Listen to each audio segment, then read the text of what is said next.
Hello, this is Clint with Clint's Dent Repair, and today we're repairing a classic Subaru dent. Most of these Subarus have a dent like this at some point in their lives. I don't know what it is. I'm going to be repairing this fender by pushing from the back side and hammering from the top side using a light reflection source until the panel is straight again. Rebuilding these body lines and this buckled edge here. Well, let's get started. I'll see you when it's over.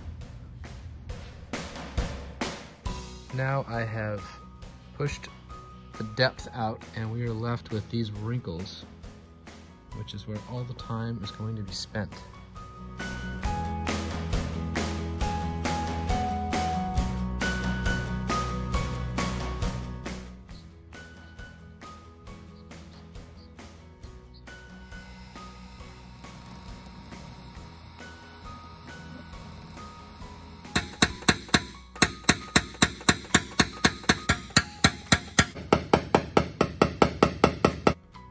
Now I'm just dialing in the texture, filling in some of the little pits that happened during the repair with this sharp pick.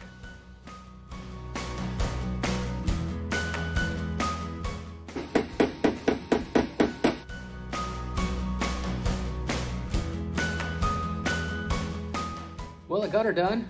Came out great. Let's have a look.